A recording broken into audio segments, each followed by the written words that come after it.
हमारे शास्त्रों, विशेषकर पुराणों, महाभारत और रामायण में नागलोक का वर्णन एक ऐसे स्थान के रूप में किया गया है जो धरती के नीचे स्थित है, जिसे पाताल लोक भी कहा जाता है। नागलोक को सर्पों का राज्य कहा गया है, एक चमकदार, विलासितापूर्ण और आध्यात्मिक शक्तियों से युक्त स्थल। यहाँ के प्रमुख नाग हैं वासुकी, शेषनाग, तक्षक और कर्कटक। लेकिन शास्त्रों में यह भी लिखा है कि नागलोक में सूरज की रोशनी नहीं पहुंचती, फिर भी वहां सब कुछ चमकता है। क्या ये कोई संकेत है कि यह कोई भौतिक स्थान नहीं बल्कि किसी और लोक या आयाम की ओर इशारा है? पाताल लोक को अक्सर अंडरवर्ल्ड कहा जाता है, लेकिन इसका अर्थ मृतकों की दुनिया नहीं था, बल्कि एक समृद्ध, उन्नत और रहस्यमय जगह थी। क्या यह धरती के अंदर कोई हॉलो अर्थ थ्योरी जैसा कॉन्सेप्ट था, या फिर एक ऐसा आयाम जहां भौतिक नियम अलग हो?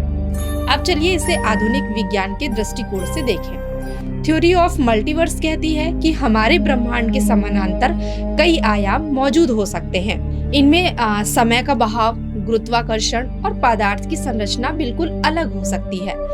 क्या नागलोक ऐसा ही एक आयाम था? शायद इसीलिए वहाँ के नाग देवता हजारों वर्षों तक जीवित रहते थे और मनुष्यों की तुलना में कहीं अधिक शक्तिशाली माने जाते थे। कुछ तांत्रिक ग्रंथों में नागों को सिर्फ सर्प या जीव नहीं बल्कि ऊर्जा स्वरूप भी माना गया है। नाग शब्द का अर्थ होता है वह जो गति करता है, लहरों में कुंडलित होकर। कुंडली शक्ति को भी नागिन के समान वर्णित किया गया है, जो मेरुदंड के नीचे सोई हुई शक्ति है। क्या नागलोक किसी सूक्ष्म शरीर की यात्रा से जुड़ा लोक था? तो क्या नागलोक कोई भूगर्भीय स्थान था, या फिर एक ऐसा आयाम जहां समय अलग था, ऊर्जा का स्तर अलग था और जीवन का स्वरूप भी अलग था? तो दोस्तों, कैसी लगी आपको ये सारी जानकारी? अगर पसंद आई हो तो हमें कमेंट सेक्शन में कमेंट करके जरूर बताइएगा।